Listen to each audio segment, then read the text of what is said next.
प्रणाम साथियों, मैं योगी अरुणानंद मुनि आप सभी का हार्दिक स्वागत करता हूं और आशा करता हूं कि आप सभी कुशल मंगल हैं।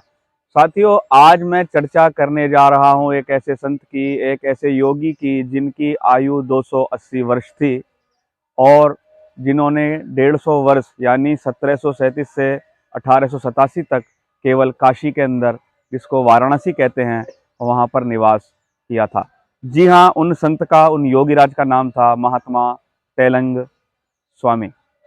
महात्मा तेलंग स्वामी के बारे में भारतीयों ने ही नहीं अपितु ब्रिटिश लोगों ने भी अपनी टिप्पणी दर्ज की थी, क्योंकि उनके अंदर क्षमताएं ऐसी थीं, उनके अंदर बल इतना था, सिद्धियां ऐसी थीं जिसको देखकर लोग आश्चर्यचकित हो जाते थे। आज मैं संक्षेप में उनके बारे में आपको बताऊंगा और आपको उनकी जीवनी सुनकर बहुत ही अच्छा लगेगा और प्रेरणा मिलेगी कि आप साधना पथ पर आगे बढ़ते रहें। तेलंग स्वामी, जिनका नाम शिवराम था बचपन का नाम, इनका जन्म आंध्र प्रदेश के विजयनगरम के एक छोटे से गांव में हुआ था। इनके पिता का नाम नरसिंह राव और माता का नाम विद्यावती देवी था। जिस समय तेलंग स्वामी 40 वर्ष के हुए, उनके पिता का देहांत हो गया और जब वो 58 वर्ष के हुए तो उनकी माता भी चल बसी। उन्होंने अपने माता पिता की खूब सेवा की थी। उसके बाद जब इनकी माता का अंतिम संस्कार हुआ तो उनकी अस्थियां लेकर अपने माथे पर उनकी भस्म से तिलक भी करने लगे थे। इनके एक भाई ने, जो रिश्ते में इनका भाई लगता था, गांव के पास ही शमशान घाट में एक झोंपड़ी बनाई हुई थी, वहां रहकर तेलंग स्वामी तप करने लगे थे।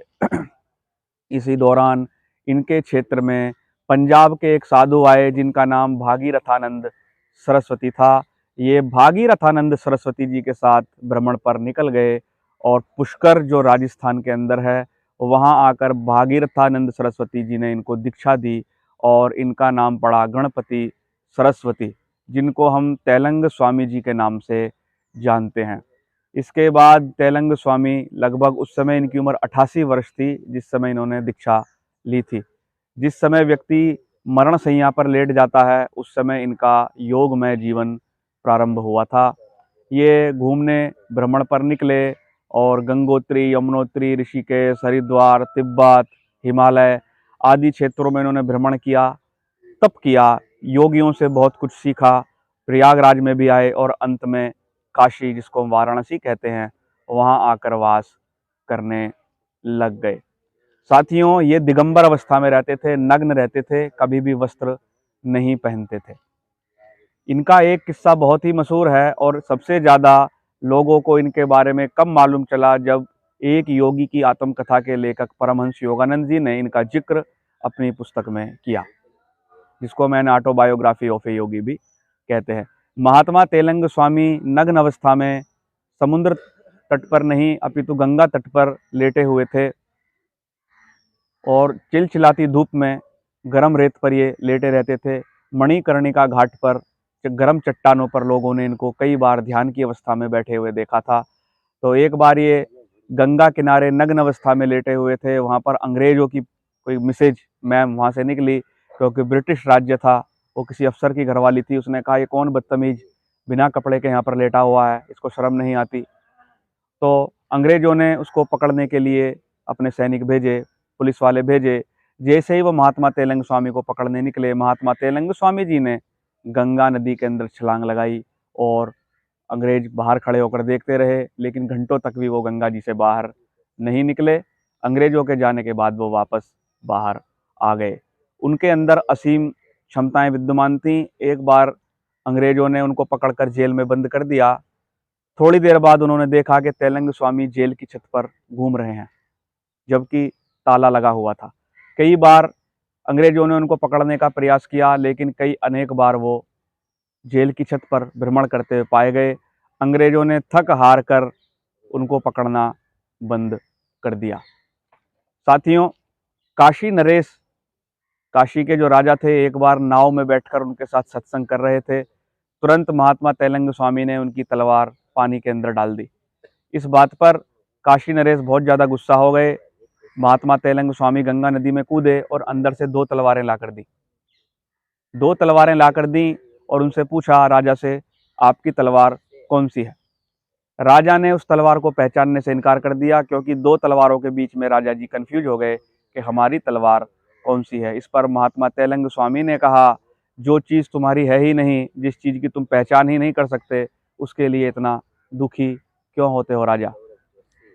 उनका उपदेश यह था इस बात के पीछे कि जिन सांसारिक वस्तुओं के प्रति इतनी आसक्ति है और थोड़ी देर में आप उनको भूल जाते हो, स्मरण भी नहीं रहता, उसके लिए हाय हाय करने की ज़रूरत क्या है।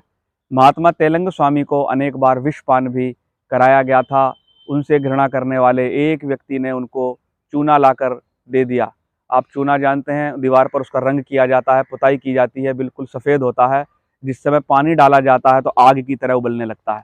महात्मा तेलंग स्वामी से उसने झूठ बोला कि इसके अंदर दही है जिसमें मैं पानी मिलाकर लाया हूँ, आप इसको पी लीजिए। महात्मा तेलंग स्वामी बाल्टी भरकर उसको पी गए। थोड़ी देर बाद जिस व्यक्ति ने उनको चूना दिया था वो दर्द से तड़पने लगा और उसके पेट में जलन होने लगी।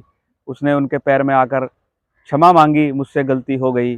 तब महात्मा तेलंग स्वामी ने कहा, तुम जानते नहीं हो मेरे अंदर भगवान का वास है, जो अणु परमाणु तुम्हारे अंदर हैं वही अणु परमाणु मेरे भीतर हैं, इसलिए तुमको पीड़ा हो रही है। आज के बाद ऐसी गलती कभी मत करना। साथियों, परमहंस योगानंद जी ने लिखा है अपनी पुस्तक में कि उनको शायद ही कभी किसी ने भोजन करते हुए देखा था और उनका वजन आश्चर्यजनक ढंग से हर साल बढ़ जाता था। उनका वजन लगभग 140 किलो था महात्मा तेलंग स्वामी का। और ऐसा कहते हैं वर्ष में एक बार वो अपने एक प्रिय शिष्य के यहाँ से भिक्षा मांग कर खाते थे। बाकी खाली समय में उनको लोगों ने खाते हुए कभी नहीं देखा। वो अपने सूर्य शक्ति और प्राण शक्ति के बल पर बिना अन्न के रह सकते थे और उन्होंने ऐसा प्रदर्शन भी किया था। उनकी प्रसिद्धि को सुनकर भारतवर्ष के अनेक बड़े महात्मा, जिनमें स्वामी रामकृष्ण परमहंस, उनके शिष्य स्वामी विवेकानंद, लोकनाथ ब्रह्मचारी, भगवान गांगुली, अनेक ऐसे लोग उनसे मिलने आए थे और उनके पैरों में नतमस्तक हो गए थे। स्वामी विवेकानंद के गुरु जो स्वामी रामकृष्ण परमहंस स्वामी तेलंग जी से मिले तो उन्होंने कहा था, ये काशी के साक्षात शिव हैं। इनके शरीर की आकृति देखने पर मालूम चलता है कि ये परमहंस अवस्था को प्राप्त हो गए हैं। साथियों, अपने शिष्यों से स्वामी रामकृष्ण परमहंस ने कहा था, जिस तपती रेत पर चलने मात्र से पैरों की चमड़ी झुलस जाती है, उस पर आप देखो तेलंग स्वामी कैसे आराम से लेटे हुए हैं।